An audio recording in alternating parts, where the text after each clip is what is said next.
તો આવા સૈનિકને પણ આજે યાદ કરવો ઘટે તો આવા સૈનિકના વિશે સરસ મજાની વાત લઈને આપની સામે પ્રસ્તુત છે અમારો ધોરણ 8 નો વિદ્યાર્થી શ્રી જાની કુશ કૌશલ કુમાર જન।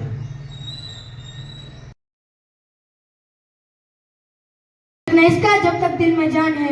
माननीय मुख्य मेहमान श्री आदरणीय गुरुजनों तथा हमारी साथ अभ्यास करता मारा वाला भाईओ तथा बहनों, आप सबने प्रजासत्ताक पर्वनी हार्दिक शुभकामनाओं। आज हूँ तमने भारतीय सैनिकों की ताकत विषय कहीश। मैं दुश्मन से नहीं डरता, मैं भारत का जवान हूँ। मैं दुश्मन से नहीं डरता, मैं भारत का जवान हूँ। मरुस्थल की रेत हूँ, मैं सियासीन का आसमान हूँ। मैं दुश्मन से नहीं डरता, मैं भारत का जवान हूँ। मैं जून की जलती रेत पर लेटे कहता हूँ ठंडी आज कम है। मैं जून की जलती रेत पर लेटे कहता हूँ ठंडी आज कम है। मैं दिसंबर की ठंड न पी कर कहता हूँ गर्मी का मौसम है। मैं दिसंबर की ठंड न पी कर कहता हूँ गर्मी का मौसम है। मैं बर्फ में 9 दिन दफना होकर जिंदा निकलता हूँ। मैं बर्फ में 9 दिन दफना होकर जिंदा निकलता हूँ। सीने में अपनी सांस को टुकड़ों में भरता हूँ। मैं हिंद महासागर के लहरों के कपड़े बदलता हूँ। -30 डिग्री में सरहद पर राइफल टांगे टहलने निकलता हूँ। आतंकवाद की औकात के जब मैं कुदरत से नहीं डरता, आतंकवाद की औकात के जब मैं कुदरत से नहीं डरता। मैं भारत का जवान हूँ, मैं दुश्मन से नहीं डरता। मैं भारत का जवान हूँ, मैं दुश्मन से नहीं डरता। मेरी दिवाली में उजाले का ख्याल तक नहीं, मेरी दिवाली में उजाले का ख्याल तक नहीं। मेरी होली में रिश्तों का गुलाल तक नहीं। मेरी माँ के पैर छुए मुझे अरसा हो गया है। मेरा बाप मेरे इंतजार में बूढ़ा हो गया। मेरी बीबी सिंदूर लगा के भी लगती कुंवारी है। मैंने सहूलत का गोला घटा जरूरत न कार्य है। मैं निर्दयी हूँ, हाँ मैं निर्दयी हूँ। मैं अपने उजड़ते घरों आंगन से नहीं डरता। मैं भारत का जवान हूँ, मैं दुश्मन से नहीं डरता। मैं भारत का जवान हूँ, मैं दुश्मन से नहीं डरता। मगर मैं डरता हूँ, हाँ मैं डरता हूँ। मैं डरता हूँ नफरत की आग से, मजहब के सोलों से और सियासीन के साथ के कातिल सपोलों से। मैं हवा में फैली ये अफवाह से डरता हूँ। मैं ये सैलाब या गुमराह से डरता हूँ। मुझे डर है मेरी सरजमी मेरे अपने उजाड़ेंगे। मुझे डर है मेरी सरजमी मेरे अपने उजाड़ेंगे। खून की मोहर से खुद को संवारेंगे। खून की मोहर से खुद को संवारेंगे। मैं मजबूर हूँ, कमजोर हूँ, मैं बढ़ नहीं सकता। अपनों की तरह बंदूक लेके मैं बढ़ नहीं सकता। मैं बस बोल सकता हूँ, हमें बस बोल सकता हूँ। पैरों की तरह दूंगा तुम्हारे कान पर हाथ, मगर फिर भी मैं बोलूंगा। हजारों सालों से चली आ रही सभ्यता को जरा गौर से देखो। हजारों सालों से चली आ रही सभ्यता को जरा गौर से देखो। सुनो आवाज तुम इनकी जरा गहराई से सोचो। तुम्हें क्या सच में लगता है कोई अपना पराया है? हुआ पैदा जो इस देश में वो बाहर से आया है। हुआ पैदा जो इस देश में वो बाहर से आया है। सभी का खून शामिल है इसमें, लगी कुर्बानियां सबकी। कि हमने हड्डियों को जोड़ के हिंदुस्तान बनाया है। कि हमने हड्डियों को जोड़ के हिंदुस्तान बनाया है। तुम्हें अगर इसका है इससे तो इसे दिल से अपनाओ। तुम्हें अगर इसका है इससे तो इसे दिल से अपनाओ। कोई पूछे मजहब तो हिंदुस्तान बताओ। कभी न तोड़ पाएगी कोई आंधी सियासत की। जुड़ो ऐसे जड़ों से जिंदगी की जान के लाओ। जुड़ो ऐसे जड़ों से जिंदगी की जान के लाओ। पहाड़ी नदियां मैदान साहिल हो या सहरा, तीन रंगों से बना तिरंगा लगता भरे सुनहरा। युवा हर प्राणी ये प्राण ले, सड़क पर खून न होगा। मैं सरहद पर खड़ा हूँ, तुम मेरे घर आंगन पे पहरा दो। मैं सरहद पर खड़ा हूँ, तुम मेरे घर आंगन पे पहरा दो। अंत में એટલું જ કહીશ, वतन हमारा ऐसा कोई छोड़ न पाए। वतन हमारा ऐसा कोई छोड़ न पाए। रिश्ता हमारा ऐसा कोई तोड़ न पाए। रिश्ता हमारा ऐसा कोई तोड़ न पाए। दिल है कि हमारा एक चांद है। दिल है कि हमारा एक चांद है। हिंदुस्तान हमारा और हम उसकी शान है। हिंदुस्तान हमारा और हम उसकी शान है। जय हिंद। આપણા જવાન સૈનિકો જે છે આપણા માટે થઈને સરહદ પર આસાનીથી પોતાનું કાર્ય ખૂબ સહજ નિભાવે છે। તો હવે આપણે સાંસ્કૃતિક કાર્યક્રમને આગળ વધારીએ અને તે માટે આ એક બહેનો ધોરણ 8 ની બહેનોને આવકારીશ કે તેઓ એક સરસ મજાની કૃતિ લઈને આપની સમક્ષ પ્રસ્તુત છે કે મહાહેતવાળી માતું।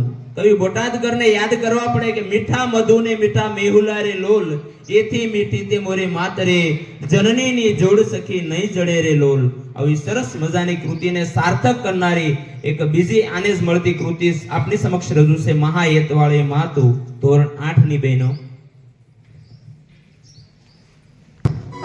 અરે બેટા, કહું છું સાંભળે છે મારી વાત? આ રોજની ટકટક સાંભળીને કંટાળી ગયો છું। હા, મોબાઈલ તને આંધળો બનાવી દીધો છે। મૂક કહું છું, મૂક હવે। જો મોબાઈલ રાખી દીધો। લાવ કહું છું, મને દે કહું છું, દે આ શું કર્યું તે?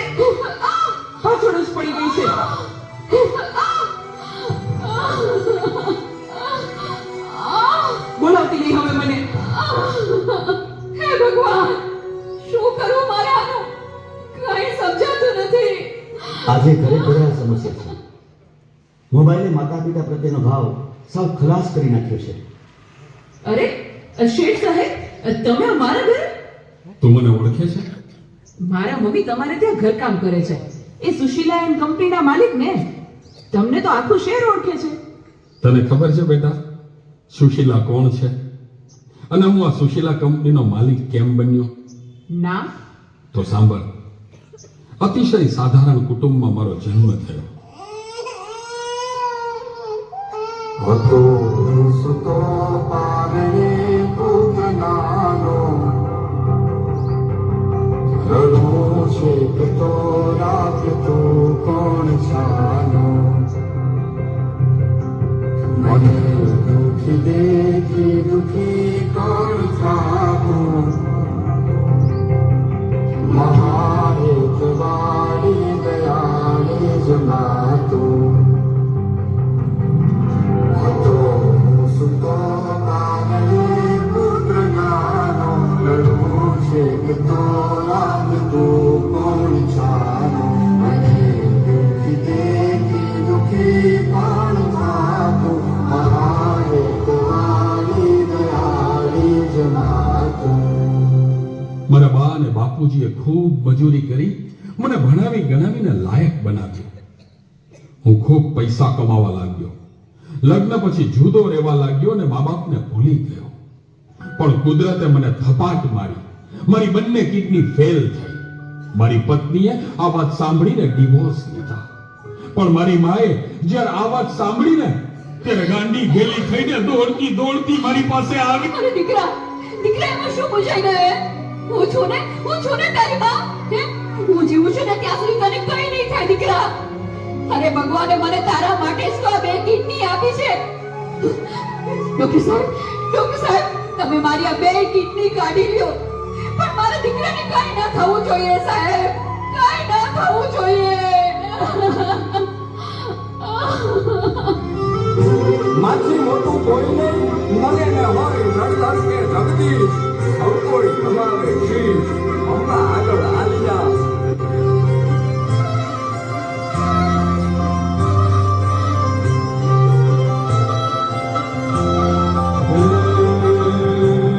ભગવત ગોવિંદે સૌ સાગર મળ્યા, રામને જમીને પરમેશ્વર પણ મળ્યા.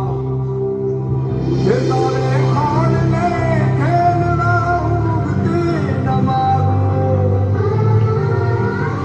તારાથી કરે દૂરની ભક્તિ નમાવું. હે તારે ખાણને ખેલના ઉગતી નમાવું, તારાથી કરે દૂરની ભક્તિ નમાવું. સુકામાં સુવાડે વિને પોડી પોતે, પીડા પામ પાંડે તજે સાધ પોતે, મને સુખ માટે કટું કોણ ખાતું, મહાહિત વાળી દયાળી જમાતું. સુખામાં સુવાડે વિને પોડી પોતે, પીડા પામ બંદે તજે સ્વાદ પોતે, મને સુખ માટે કટું કોણ ખાતું, મહાહિત વાળી દયાળી જમાતું, મહાહિત વાળી દયાળી જમાતું, મહાહિત વાળી દયાળી જમાતું. મારી માએ આપેલી કિડનીથી હું જીવું છું. આજે ગમે તેવી મીટિંગ હોય ને, મારી માનો ફોન આવે એટલે બધું સાઈડમાં મૂકી દઉં છું.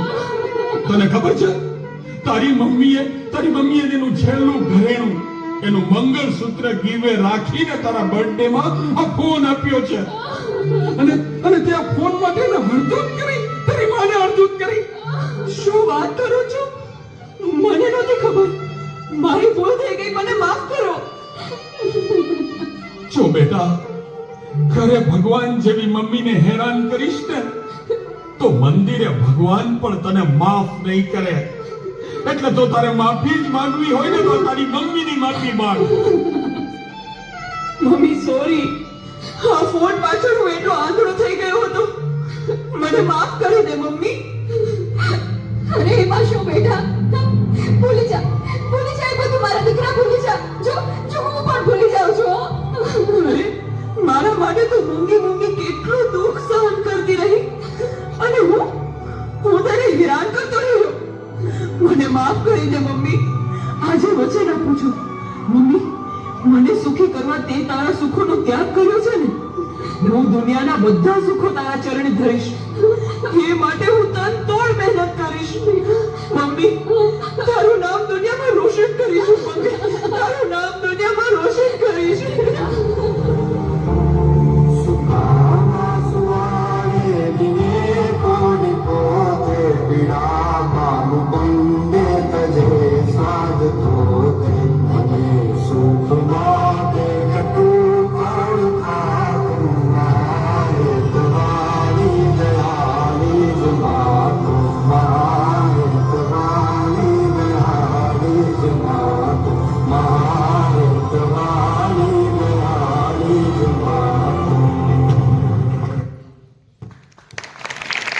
મા માટેની સરસ મજાની કૃતિ રજૂ કરનાર બહેનોને ખૂબ ખૂબ અભિનંદન.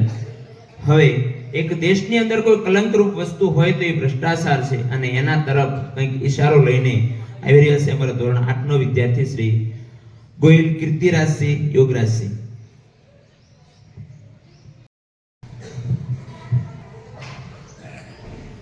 શબ્દ એક શોધો ને સંહિતા નીકળે, શબ્દ એક શોધો ને સંહિતા નીકળે, કૂવો ખોદો ને સરિતા નીકળે. અજબતા શીર છે આ ભારત ભૂમિની, અજબતા શીર છે આ ભારત ભૂમિની, કે મહાભારત વાવો ને ગીતા નીકળે. વંદે માતરમ. ભાવનાથી ભરપૂર અને ભાતીગળ ભારતના સર્વે દેશભક્તોને મારા કોટી કોટી પ્રણામ. આજે જ્યારે દેશના ખૂણે ખૂણે ભાવિ ભારત અને મેક ઇન ઇન્ડિયાના સપના જોવાઈ રહ્યા છે, ત્યારે એક જાગૃત નાગરિક તરીકે મારા મનમાં અમુક સવાલો એક વંટોળની જેમ ઊભા થઈ રહ્યા છે. શું આપણો દેશ ગરીબ છે? શું આપણી જનતા કમજોર છે? શું આપણે શિક્ષણમાં પછાત છીએ? લગભગ જવાબ ના જ છે. તો પછી સવાલ એ છે કે આપણો દેશ આગળ કેમ નથી વધતો? જવાબ એક જ છે, भ्रष्टाचार. बेटा बाप से इंटेलिजेंट हो रहा है, बेटा बाप से इंटेलिजेंट हो रहा है, अमीरों का काम अर्जेंट हो रहा है, गरीब बेचारा साइलेंट हो रहा है, गरीब बेचारा साइलेंट हो रहा है, रिश्वत से कार्य हैंड टू हैंड हो रहा है, बेईमान दिन प्रतिदिन अप टू डेट हो रहा है, बेईमान दिन प्रतिदिन अप टू डेट हो रहा है, ईमानदार बेचारा सस्पेंड हो रहा है. भ्रष्टाचार एक एवी बीमारी છે, એક એવો રાક્ષસ છે જેણે આપણા દેશની પૂરી સિસ્ટમને ખોખલી કરી દીધી છે. ભ્રષ્ટાચાર એ માત્ર રિશ્વત લેવા કે દેવાની વાત નથી, એ તો કિસાનોએ ખેતરમાં પાડેલા પરસેવાનું અપમાન છે. સરહદ પર શહીદ થનાર જવાનોની કુરબાની પર લાગેલ એક દાગ છે.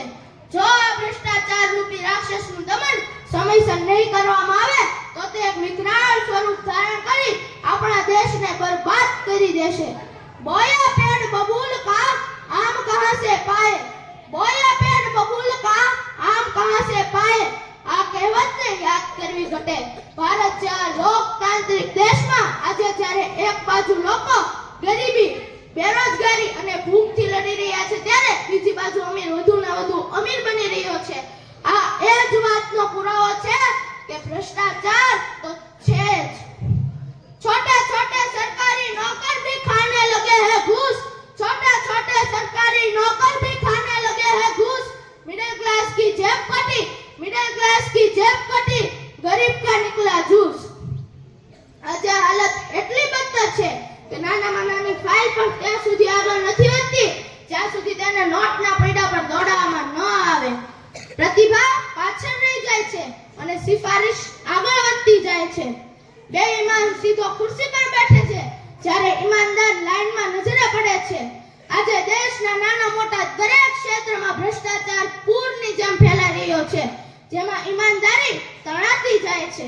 देश का क्या होगा, देश का क्या होगा, जो भी होगा अच्छा होगा। सभी प्रणालियां भ्रष्टाचार के धागे हैं, सभी प्रणालियां भ्रष्टाचार के धागे हैं। राजनीतिक क्षेत्र इनमें सबसे आगे है। बिकती है कलम, बिकता है इंसान भी, बिकती है कलम, बिकता है इंसान भी। न्याय के मंदिर में बिकता है इंसाफ भी। ભ્રષ્ટાચારના બીજનો વાવેતર તો ત્યારે જ થઈ જાય છે જ્યારે એક માતા પિતા તેના બાળક પાસેથી ચોકલેટની રિશ્વત આપી કામ કરાવે છે।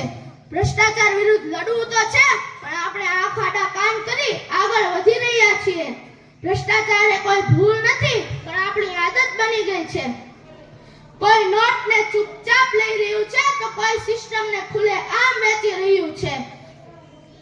પણ ઇતિહાસ ગવાહ છે કે જ્યારે જ્યારે જનતા જાગી છે ત્યારે દેશની પૂરી સિસ્ટમને હચમચાવી નાખી છે। તો ચાલો બિના બીકે, બિના ડરે, બિના ઝૂકે સરકારી અધિકારીઓને સવાલ પૂછવાનો સમય આવી ગયો છે। તો ચાલો આજે એક